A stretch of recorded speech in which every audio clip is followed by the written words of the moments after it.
Il y a un an et demi de cela, j'étais déjà en terre mésoise pour interviewer Johan Mendes. Hep, hep, hep.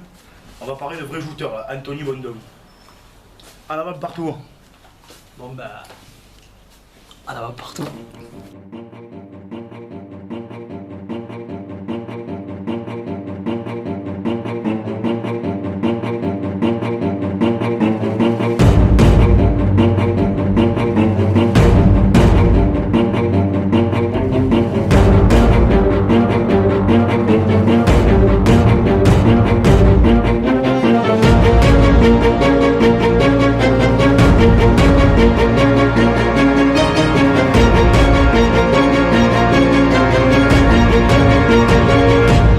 Entretien aujourd'hui avec Anthony Bondon. Donc Anthony, merci de nous recevoir tout d'abord dans le local du Tambourin, c'est ça? C'est ça, le cas du Tambourin où Benjamin Arnaud et Sony ont fait leur premier pas cette année. Alors on va en parler vite fait. Le Tambourin, c'est ton autre passion avec les jouteurs? Voilà, c'est ça, c'est un sport traditionnel comme les jouteurs et on y joue beaucoup l'hiver. Et voilà, l'été on y joue aussi pour se retrouver, pour manger dehors, les enfants, la famille, les amis, et voilà, autour d'une table. Anto, j'ai un peu disséqué ton début de saison. La saison est déjà bien engagée. Tu as fini 3e à la JPC, 4e là à ton tournoi. Mais il te manque toujours un petit quelque chose pour gagner un tournoi. Ouais, c'est vrai, je pense qu'il manque un petit. C'est dans la tête, hein, il manque quelque chose que j'arrive pas à comprendre encore. À Metz, je me mets trop de pression. J'ai jamais rien fait à Metz, à part cette année que j'y suis un peu arrivé, mais j'ai jamais rien fait. C'est trop à vouloir bien faire. Cette année c'était un peu spécial par rapport à mon père. J'ai perdu mon père cet hiver, donc je voulais encore mieux faire. Et je voyais que plus ça avançait, et plus je mettais la pression. Et voilà, plus j'étais ému, on va dire, c'était dur. D'ailleurs, à ce sujet, ton papa est décédé en mars 2018. Ouais, mois de mars, ouais. Et le hasard a voulu que, à la minute de silence, j'étais dans les gradins. Et j'étais pas loin de toi. Tu t'es isolé au moment de cette minute. Tu as versé ta larmette. Comment tu t'es senti à ce moment? Est-ce que tu te disais, ça serait magnifique que je gagne ce tournoi cette année-là? Ou justement la pression t'a trop pris? Ben, t'as tout dit, j'aurais aimé gagner cette année par rapport à mon père. Bon, après, c'est vraiment compliqué parce qu'il y a beaucoup de monde sur le circuit. J'aurais bien aimé faire, mais bon, c'était. Voilà, Silvio était un peu trop fort pour moi. Ton ami Nano Mendes, Johan de Maz. il a gagné ce tournoi il y a 2 ans. Quelle émotion as-tu ressenti pour lui et pour toi, j'imagine, ce jour-là? Eh ben, je crois que j'étais encore plus content que lui. Je crois qu'il m'a fait pleurer et j'étais plus content que lui. Ça a été, alors, on a passé un tournoi, une journée magnifique. Et c'est lui qui m'a, dans ma tête, qui m'a dit ben, pourquoi pas moi un jour, quoi. Voilà, quand j'ai vu comme il était content, comme il était heureux, ben, voilà, pourquoi pas moi un jour. On va tout faire pour. J'ai encore 30 ans devant moi, j'espère, de foot. On va essayer un jour, ou pourquoi pas ailleurs que Metz, ou une ligue de Saint-Louis. Mais bon, on ne sait jamais. À Metz, ça serait bien. On y arrive justement. Cette Saint-Louis, elle approche à grands pas. Tu fais partie des outsiders, on peut dire. Ouais. Tu y vas sans pression? Ben, moi j'y vais sans pression parce que moi à Saint-Louis c'est un peu le dimanche à Metz. C'est ce tournoi que je préfère gagner Metz que à Saint-Louis. Sachant que même à Saint-Louis ça reste à Saint-Louis. Mais j'y vais sans pression. En plus cette année je crois que c'est la première fois depuis que je fais à Saint-Louis que c'est pas le lendemain de fête de Metz. Voilà, cette année c'est décalé donc on a moins mal, on a moins mal à la tête. C'est bien, cette année on va pouvoir la faire ensemble tout le monde. J'ai remarqué également que concernant ton père, ton frère, que le nom Bondon à Metz, il est associé à beaucoup d'associations justement.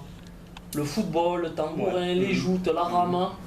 Vous êtes très attaché à Metz, à ses traditions et à ses associations.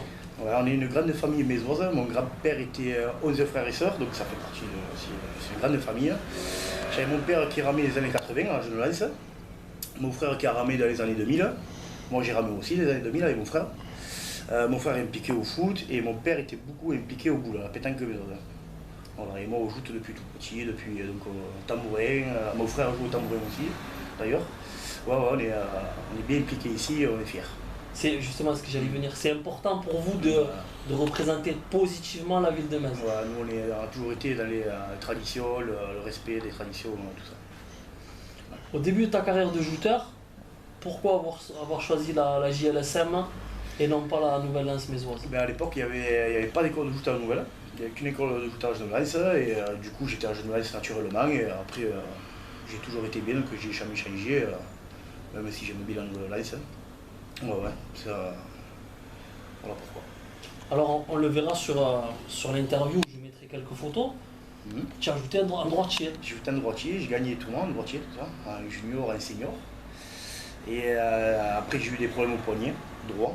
Ah c'est ça qui explique hein? J'ai eu une greffe osseuse du poignet, du scaphoïde. Du coup j'ai dû changer parce que je pouvais jouer mais j'avais quand même mal au poignet au bout de 2-3 passes et j'avais le poignet qui tremblait.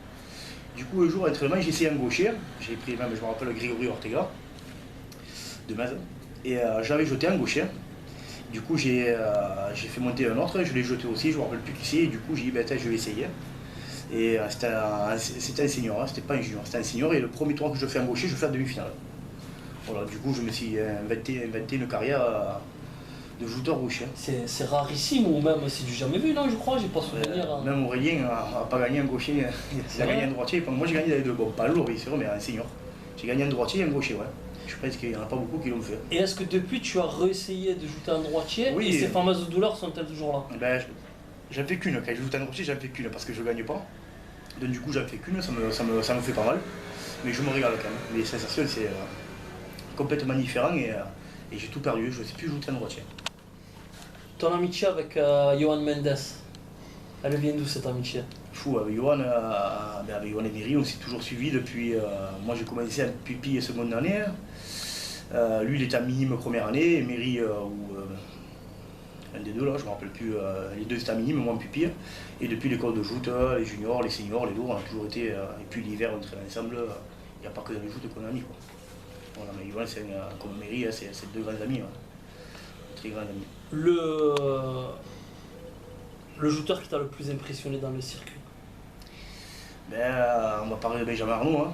Benjamin Arnaud, entre son niveau de joute, son mental, c'est un vrai champion. Une bonne mentalité, même les autres champions, hein, ils ont une bonne mentalité, mais Benjamin, pour moi, c'est spécial parce que c'est un grand ami à moi, en dehors des joutes, Benjamin. C'est quelqu'un qui, quand j'ai perdu mon père, il était là pour moi, il est venu chez moi, il est venu chez mes parents d'ailleurs, tout ça, il connaissait bien mon père, Benjamin, on allait voir le rugby ensemble, mon père, Benjamin, mon beau-père, les amis. Du coup, pour moi, Benjamin, c'est vraiment, comment dire, le plus grand champion, parce que s'il n'aurait pas cette mentalité-là, au lieu d'avoir une quarantaine ou cinquantaine de tournois lourds, je crois il devrait en avoir 80 peut-être, 80, 90, voire ça même. Le nombre de fois qu'il a laissé passer les gens, dont moi le premier. Cette année, il m'a laissé 2 fois, dont à Metz. À Marseille l'année dernière. À Marseille l'année dernière, cette année à Marseille en troupe, jette son frère, lui derrière il fait le jeu. D'ailleurs, Papé, le président des syndicats, chaque fois il s'en va. Il passe le beau jour, il ne peut plus me voir. Mais voilà, c'est comme son frère, comme Mickaël, c'est des très bonnes mentalités des joutes. Que ça reste comme ça le plus longtemps possible.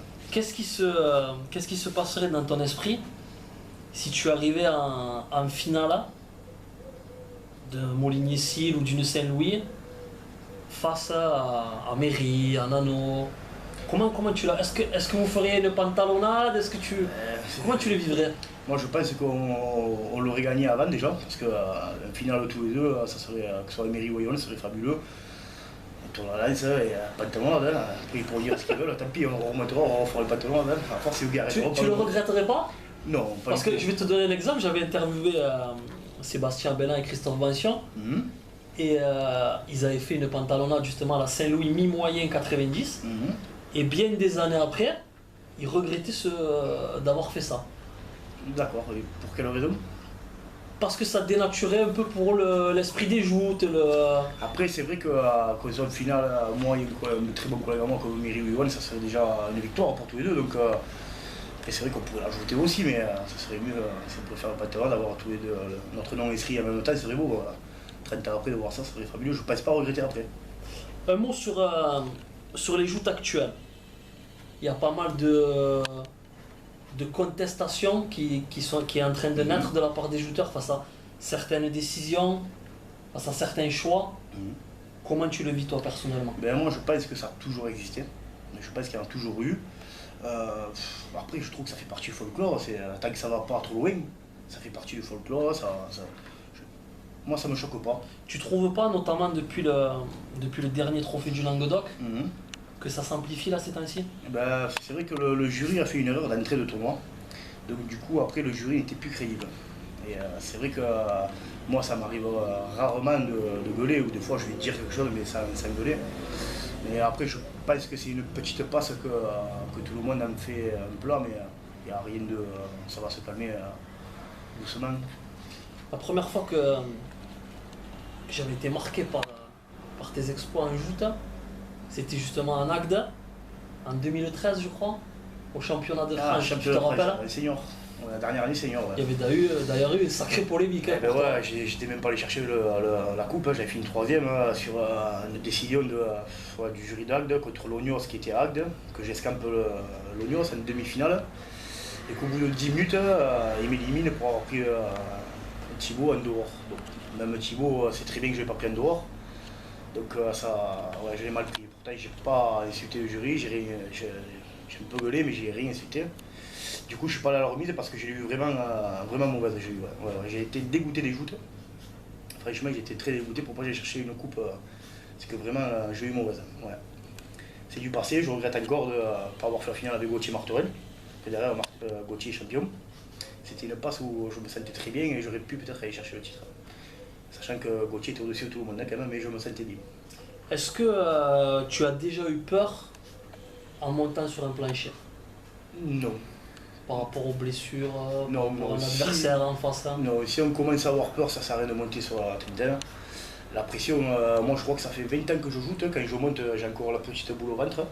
Je pense que tout le monde est un peu comme moi. C'est toujours impressionnant de monter sur une trentaine.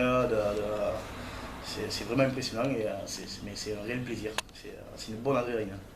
Tu as déjà subi de graves blessures? Non, jamais de graves blessures, des petites blessures, j'en ai eu beaucoup, mais des graves non, et j'ai jamais fait mal à quelqu'un. Je préférerais qu'on me fasse mal que moi je fasse mal à quelqu'un. Si un jour je fais mal gravement à quelqu'un, j'arrête les joutes. Je veux pas, ça me ferait peur de faire mal à quelqu'un. Vraiment. Quelle est, peut-être la question est un peu difficile, hein. Quel est pour toi le plus grand jouteur de l'histoire de Metz? Alors, l'histoire de Metz, ouais, c'est vraiment compliqué. Je veux mettre un porte-à-faux à personne. Après, Yannick a été un grand joueur. Bernard Betty, bien sûr, ça a été vraiment notre idole quand on était jeunes, nous.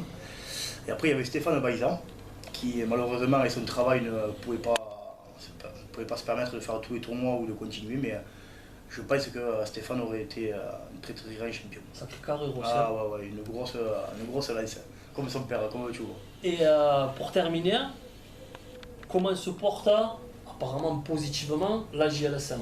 Il y a beaucoup d'activités toute l'année dans cette société. Ouais, il y a les rames traditionnelles, donc l'hiver, eux, ils ont toujours à faire. Moi, j'y suis pas aux rames traditionnelles, je m'en occupe pas, c'est pas mon dada, on va dire, même qu'ils font ça très bien.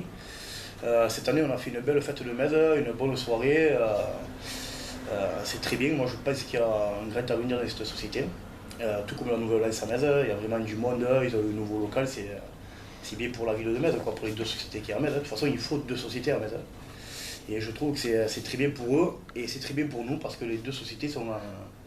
On voit qu'il y a des sociétés un peu de partout qui ont un peu de mal à continuer. Nous, Vous cohabitez bien entre les deux sociétés? oui, on cohabite très bien. Malgré qu'il y a toujours une petite flamme avant, qu'il y a eu un peu le bordel avant, mais nous on n'a pas connu, donc ça ne nous regarde pas.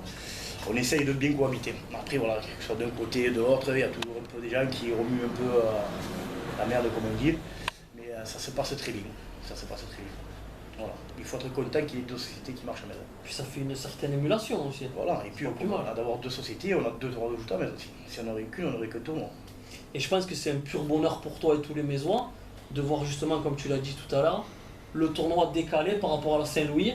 Ça évite un grand nombre d'absents comme malheureusement c'était assez coutumier. Ça fait deux grands jolis tournois, ça fait. D'habitude, il y a... L'année dernière, on a fait, je crois, 27 par barque, et avec des absents. C'était terrible et ça me faisait mal au cœur de voir ça. Après, on comprend parce qu'il y en a qui jouent le dimanche à Saint-Louis, donc ils ne peuvent pas venir jouer à Metz. Donc nous, là, même nous, les maisons, on pourra aller faire la fête pendant 4-5 jours là, et y être le lundi une fois au moins. Parce que d'habitude, on arrive, on est courbaturé, on a mal à la tête, on n'est pas bien. Il faudra demander à Nano qu'il a gagné le Monnier ici le lendemain à Saint-Louis. C'est vrai, pas vu, c'était pareil. La photo que j'ai diffusée dernièrement contre Silvio. Contre Silvio, c'est celle-là, ouais. Non, là, on est vraiment très content que ce soit décalé. Et l'année prochaine, c'est encore décalé, donc on est encore heureux. Pour terminer, le mot de la fin, je te le laisse. D'accord. Je ne sais pas quoi dire là, tu m'as un peu surpris. Après, ben non, que les joutes continuent à exister comme elles existent, dans les traditions, du matin jusqu'au soir, c'est le défilé du matin, l'apéro du midi, on mange ensemble, on redéfile, on joue, et on raccompagne le vainqueur. Avant, c'est quelque chose que je ne voyais pas beaucoup parce qu'en senior, j'étais pas du tout comme ça, on n'est pas cette culture-là. Le fait de monter à lourd, tout doucement, on nous a appris des jeunes de maître, déjà à l'extérieur, la culture des joutes, qu'il faut continuer à ces traditions. Très bien. Ben, écoute, je te remercie. C'est moi, Fabio. Et un grand merde pour ce lundi à venir. Écoute, si on fera une revanche, je serai très content. Allez, merci à toi. Merci, Fabio.